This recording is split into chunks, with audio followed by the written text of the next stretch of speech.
I never, and I mean never, return items back to a retailer, whether it's retail or online arbitrage.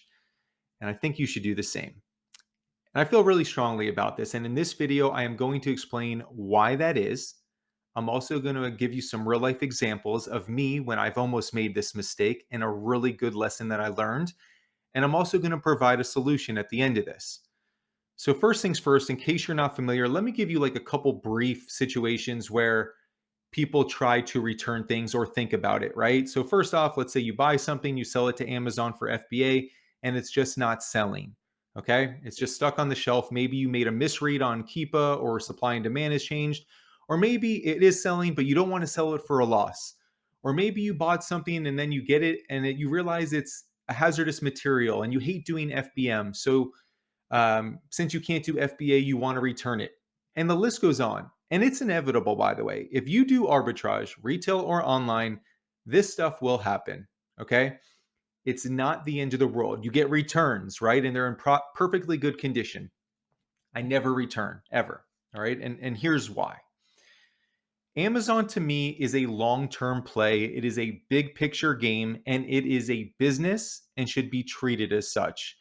I promise you, anyone who has had success on Amazon will basically mirror that sentiment, right? This is a long-term play. It's not get rich quick. Do the right things. It's their rules. Follow them and you'll be good to go. No one ever says it's get rich quick, right? And I do hear people talk about, hey, worst case scenario, you can always return them. For one, I don't like that because right off the bat, it doesn't force you to make as calculated of a decision as you need to when you know in your back pocket you have this quote unquote out, right?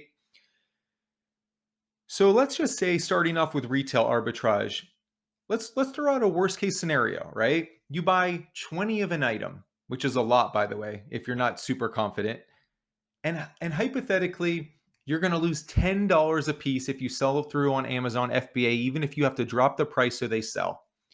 So $200. Does it stink? Absolutely. Is it a lesson learned? Absolutely.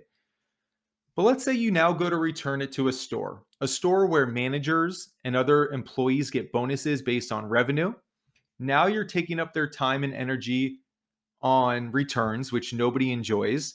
You're hurting the store's metrics, right? And I'm not saying it's your responsibility. My point is that these are people and they're just not going to be happy with you. And you want them to be happy with you because a lot of stores technically frown upon resellers, but they're totally cool with it as long as you're cool about it, right? So using that $200 example, let's say a store now pretty much has their eye on you and basically say, hey, no more for you.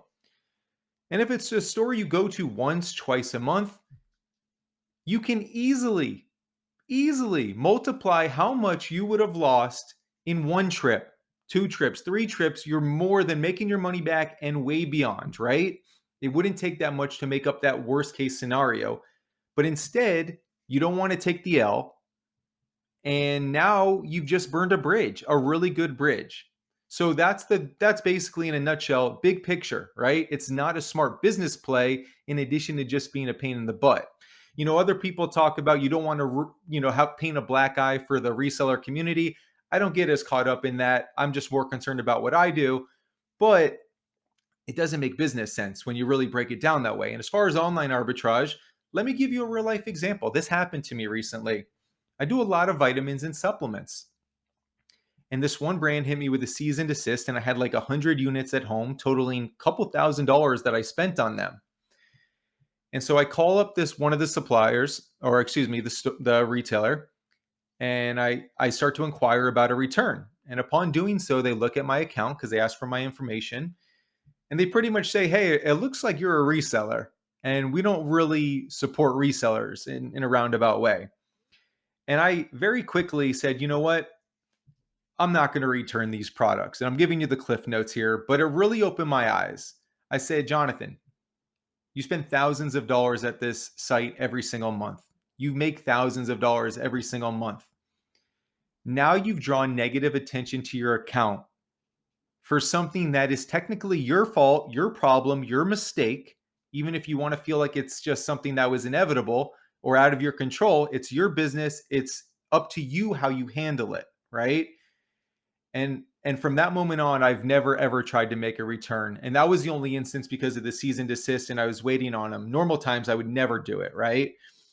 And so that was a great learning lesson and light bulb moment. And I want to pass that along to you, right? Again, big picture. Is it really worth them flagging my account or now hindering my ability in the future? Absolutely not. And the reason for that is because that leads me to the third point is there are solutions. eBay, Facebook Marketplace, Mercari.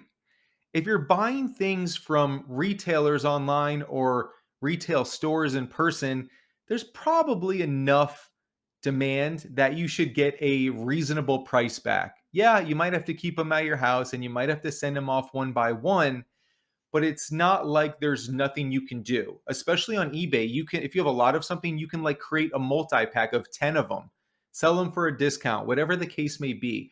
There are solutions. Worst case scenario, every couple months I'm sending stuff to Goodwill or dropping things off at Goodwill. If you want, you can even get a tax write-off, right? It's just not the end of the world. And especially as you do this at scale, it's just simply not worth it. And so I encourage all of you, keep the big picture in mind. This is a business, treat it as stuff, do things the right way. Put yourself in the shoes of the stores or the retailers that you're returning them to. And if they're really big retailers like Walmart, you might say F them, it doesn't matter. I get what you're saying, but again, you can also get your account flagged and hurt your own business moving forward. So, as someone who's been doing this for 2.5 years, I would strongly encourage you to get rid of the mindset that you can return things. Now, are there exceptions to the rule? Maybe you travel or you're in a different city or it's a store that you never source from. Of course, there's always exceptions to the rule, right? There's always exceptions to the rule. But in the day to day, I strongly encourage you to adopt the mindset of not returning things, selling them for a loss, figuring out a solution, and keep it moving. Big picture, long term play. Appreciate you guys being here. I'm Jonathan, Duke Does Amazon. Have a great day, and I will talk to you soon. Take care.